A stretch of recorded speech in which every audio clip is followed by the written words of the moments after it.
আসসালামু আলাইকুম প্রিয় ভিউয়ার্স, আপনারা সবাই কেমন আছেন? আশা করি সবাই ভালো আছেন। ইনশাল্লাহ আমিও আপনাদের দোয়ায় ডেনমার্ক কোকের থেকে এবং খুবই ভালো আছি আল্লাহর রহমতে। তবে আজকে একটা বিশেষ ভিডিও নিয়ে আসলাম। ভিডিওটা হলো আমার জন্য, ভিডিওটা আর কি, সেটা আমার কিছু কথা বলবো। কথাটি হলো, আমি সত্য প্রকাশ করি, আমি কোনো মিথ্যা প্রকাশ করি না, আমি সত্য বলি। কারণ আমার ভিডিও দেখে যেমন আরেকজন জানতে পারে এবং শুনতে পারে, সঠিকটা জানতে পারে, যাতে কোনো বিভ্রান্তি না হয়, সেজন্য আমি ভিডিও করি। উদ্দেশ্য এটা, ডেনমার্কে যারা বিভ্রান্ত হবেন, যারা আপনাদের কাছ থেকে টাকা পয়সা নেবে বিভিন্ন কথা বললে, সেজন্য আপনাদেরকে ভিসা দিবে না, টাকা নেবে, সেজন্য।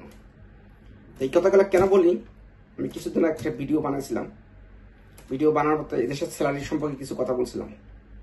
আসলে ডেনমার্কের স্যালারি, ডেনমার্কে যে কি পরিমাণ কেমন স্যালারি দেয়, সেটা সত্যটা কেউ প্রকাশ করে না। কারণ সত্যটা প্রকাশ করলে, যদি তাদের রিজিকে আপনারা হাত দেন, ঠিক আছে, তাদের রিজিকে যদি হাত দেন, সেজন্য তারা সত্যটা প্রকাশ করে না।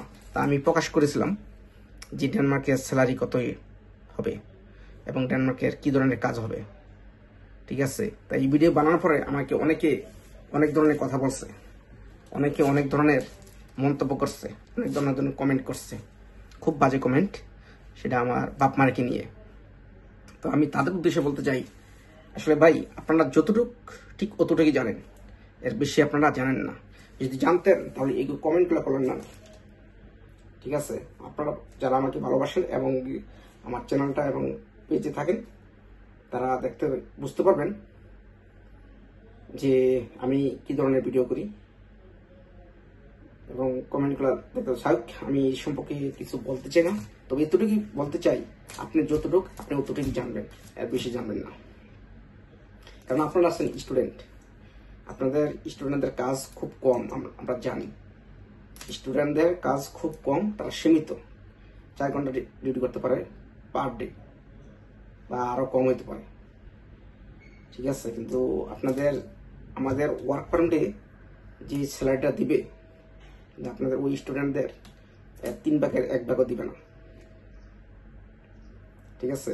একটা স্টুডেন্ট যতটুকু স্যালারি পায় আর ওয়ার্ক পারমিটে যতটুকু স্যালারি দেয়, ওয়ার্ক পারমিটের 3 ভাগের 1 ভাগ স্যালারি আপনাদেরকে দিবে না, ঠিক আছে। তাই আপনি ওয়ার্ক পারমিটের সাথে আপনার স্টুডেন্টের বেসিক হিসাবগুলোতে চলবে না, ঠিক আছে। আমি ভিডিও বানাই ওয়ার্ক পারমিটদের নিয়ে, কোনো স্টুডেন্টদের নিয়ে ভিডিও বানাই না, ঠিক আছে। তাই আপনি কথাটা না জান না শুন না কমেন্ট করলে দিলেন একটা ভুয়া একটা কমেন্ট, ঠিক আছে, মানুষকে শোনা দিলেন। আপনারা জানেন না ডেনমার্কের স্যালারি কেমন?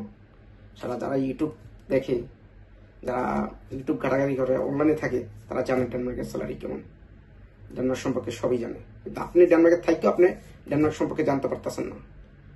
কিন্তু যারা এটা বিষয়ে নলেজ আছে, তারা ঠিকই জানে, ঠিক আছে। তো সবাই ভালো থাকবেন। আর আমার কথাগুলো কি আসলে কি আমি কারেক্ট কথা বলছি না ইনকারেক্ট কথা বলছি, কমেন্টে আপনারা জবাব দিবেন, ঠিক আছে। আমার কথাগুলি কারেক্ট, ফলস কোনটা, কমেন্টে জানাবেন, ঠিক আছে। সবাই ভালো থাকবেন। আল্লাহ হাফেজ। আপনাদের সবাইকে জানাই আন্তরিক শুভেচ্ছা ও ভালোবাসা। আল্লাহ হাফেজ।